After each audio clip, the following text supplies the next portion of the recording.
Baramati airport हादसे में जिसमें कि महाराष्ट्र के डिप्टी सीएम अजीत पवार समेत 5 लोगों की दुखद मौत हो गई, उसके लिए देश के सबसे अमीर शख्स मुकेश अंबानी के भाई अनिल अंबानी की कंपनी रिलायंस एयरपोर्ट डेवलपर्स कैसे जिम्मेदार है, उन पर सवाल क्यों उठ रहे हैं, ये मैं आपको इस वीडियो में बताऊंगा। पहले आप ये जान लीजिए कि अनिल अंबानी की कंपनी रिलायंस एयरपोर्ट डेवलपर्स ने 2 साल पहले बारामती एयरपोर्ट को 95 साल के पट्टे पर लिया है। वो यहां पर विकास कार्य कर रहे हैं और ये कंपनी इस एयरपोर्ट को प्राइवेट जेट विमान के सेंटर के तौर पर डेवलप कर रही है। अब हम आते हैं इस सवाल पर कि आखिर वो जिम्मेदार कैसे, उन पर सवाल क्यों उठ रहा है। तो देखिए, लापरवाही कई सामने आई कि पहली यहां पर ऑटोमेटिक वेदर रिपोर्टिंग सिस्टम है नहीं, आखिर क्यों इंस्टॉल नहीं किया गया, ये सवाल खड़ा होता है अभी तक। दूसरा, यहां पर उस वक्त जब हादसा हुआ तो लोकल टावर पर स्टाफ मौजूद नहीं था, उनका होना बहुत जरूरी था, आखिर कैसे वो भी बताता हूं।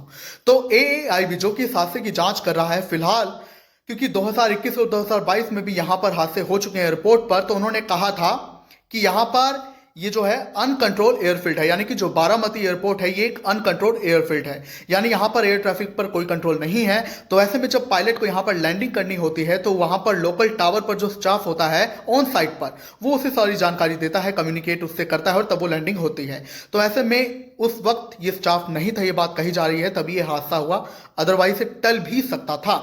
तीसरी बड़ी बात और लापरवाही कि रिलायंस एयरपोर्ट डेवलपर्स इसे प्राइवेट जेट विमानों के तौर पर सेंटर के तौर पर डेवलप कर रही है।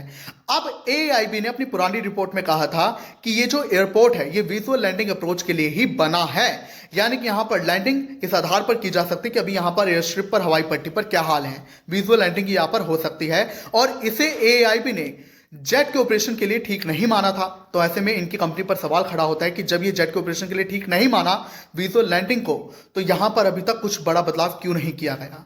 क्या ये हादसा टाला जा सकता था? क्या ये लापरवाही इस कंपनी की भी थी? क्या कहेंगे आप? कमेंट्स में जरूर बताएं।